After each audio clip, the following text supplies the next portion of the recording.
आजकल योगी जी आपने एक नया एजेंडा बनाया जिस पर बहुत चर्चा हो रही है। जब आपने कहा कि जो सनातन धर्म है वो एक राष्ट्रीय धर्म है, उसको लेकर लोग बड़े अनकंफर्टेबल हैं। और उसके बाद लगातार आपने देखा होगा सनातन धर्म पर हमले भी बहुत हो रहे हैं, साधु संतों को लेकर भी तरह तरह की बात की जा रही हैं और कहा जाता है कि भाई ये तो चमत्कार दिखाते हैं, ये तो जादू टोना करते हैं।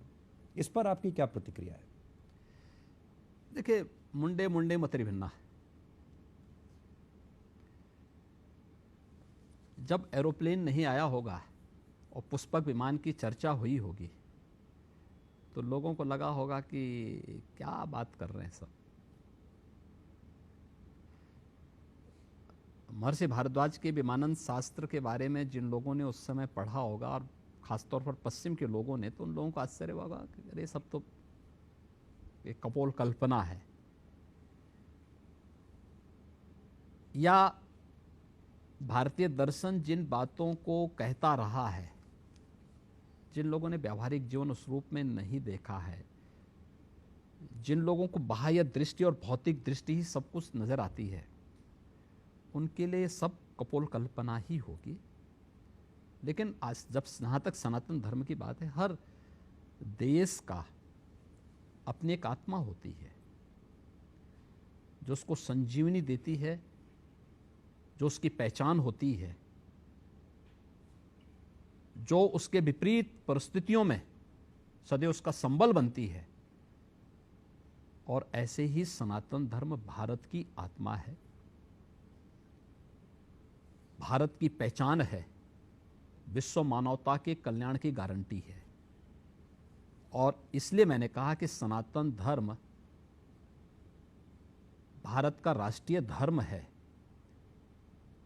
यह धर्म और मत और मजहब के भेद को हमें समझना होगा।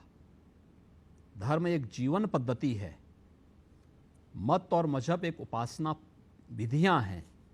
इन दोनों को हमें समझना होगा। जो समझ पाएगा वह इसके मर्म को समझ पाएगा, जो नहीं समझ पाएगा वो अपनी व्याख्या करेगा। आरोप प्रत्यारोप, आलोचना प्रत्यालोचना होता रहेगा। या ये कह लीजिए कि जिसको समझ में आ गया वही रहेगा, जिसको समझ में नहीं आया वो नहीं रहेगा।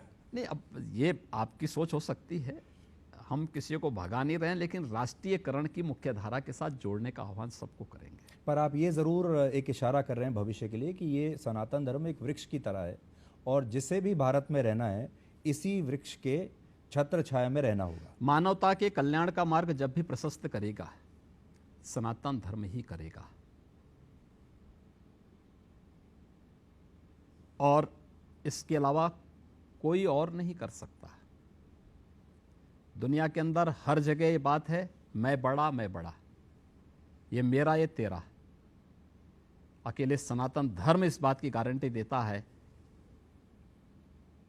कि ये मेरा है, ये पराया है।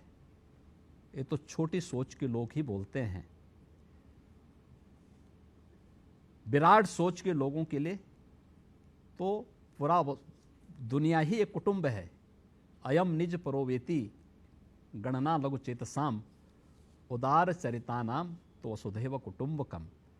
और यही सनातन धर्म का उद्घोष है।